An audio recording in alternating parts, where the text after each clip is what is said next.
இங்கு கூடி அமர்ந்திருக்கும் அத்துணை நல்லுள்ளங்களுக்கும் என்னுடைய தாமதங்கள் வணக்கங்கள். நான் பேச போகின்ற தலைப்போ இனியும் தாங்குமா உலகம். காலம் இறைவன் கொடுத்த வரம், நம் உடல் இறைவன் கொடுத்த வரம், நம்மை சுற்றி இருக்கும் சூழல் இறைவன் கொடுத்த வரம்.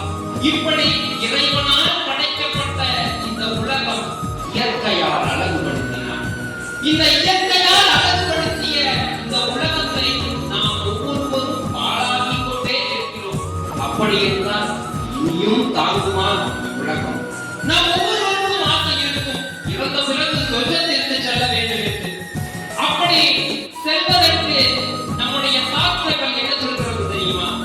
அதாவது பூஜை புனஸ்காரம் செய்பவர்கள், ஆன்மீகத்திலேயே மூழ்கி கிடப்பவர்கள், அப்படிப்பட்டவர்களால் தான் சொர்க்கத்திற்கு செல்ல முடியும் என்கிறது சாஸ்திரங்கள்.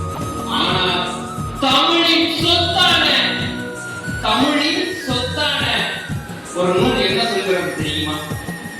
மரத்தை நடுபவன், வாய்க்கால் வெட்டுபவன், குளத்தை வெட்டுபவன், இப்படி இச்செயல்களை எல்லாம் செய்பவன் சொர்க்கத்திற்கு செல்வான் என சொல்கிறார். அப்படி என்றால் நாம் என்ன செய்து கொண்டிருக்கிறோம்? குளங்களை அழித்துக் கொண்டும் மரங்களை வெட்டிக் கொண்டும் வாழ்ந்து கொண்டிருக்கிறோம். அப்படி சொன்னால் நாம் நரகத்திற்கு தானே செல்ல வேண்டும்.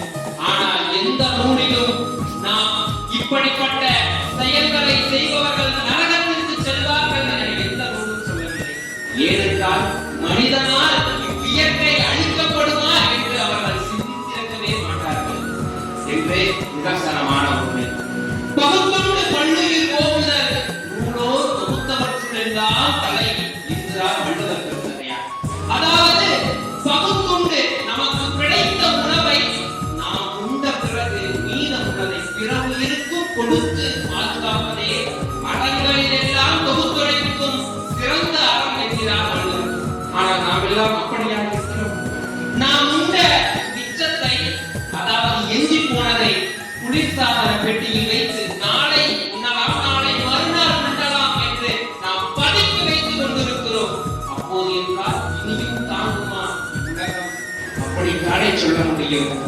நாம் இந்த உலகில் வாழ்வதற்கு நமக்கு எவ்வளவு உரிமை இருக்கிறதோ அதை விட அதிகமாகவும் விலங்குகளுக்கும் பறவைகளுக்கும் இந்த உலகில் வாழ்வதற்கு உரிமை அதிகமாக இருக்கிறது.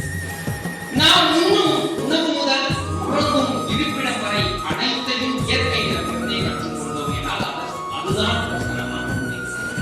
நாம் வீடு கட்ட தொடங்கி 2000 வருடங்கள் தான் ஆகும். ஆனால் பறவை இனங்களில் ஒன்றான தூக்கணாங்குருவி வீடு கட்டி 2 கோடி ஆண்டுகள் ஆகிறது என்றால் அதுதான்.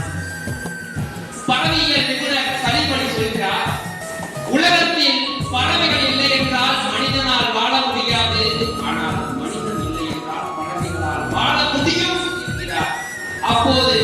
இப்போது சமீப காலமாக நாம் எண்ணற்ற பறவை இனங்களை எல்லாம் அழித்து விட்டோம்.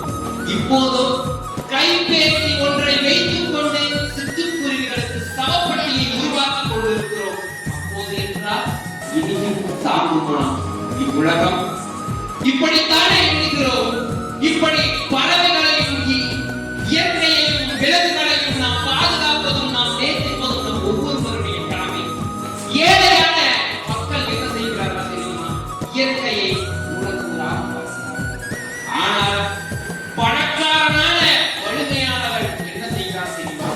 நாம் பெறக்கூடிய சொத்தாக பார்க்கிறான், பணமாக பார்க்கிறான். நான் இப்படி சொல்லி நிறைவு செய்யலாம் என்று நினைக்கிறேன்.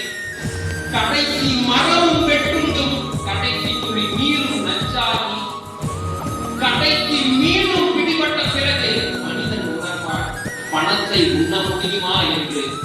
நம் முன்னோர்கள் சுதந்திரத்திற்காக போராடினார்கள், நம் தந்தைகள் சொத்திற்காக போராடினார்கள், நாம் வேலைக்காக போராடி கொண்டிருக்கிறோம். நாளை நம்முடைய சந்ததியினர்கள் வாழ்வதற்கே போராடுவார்கள். எனவே மக்களே, ஒன்றை மட்டும் நிதர்சனமான உண்மையாக எடுத்துக் கொள்ளுங்கள். இனிவரும் காலங்களிலாவது இயற்கையை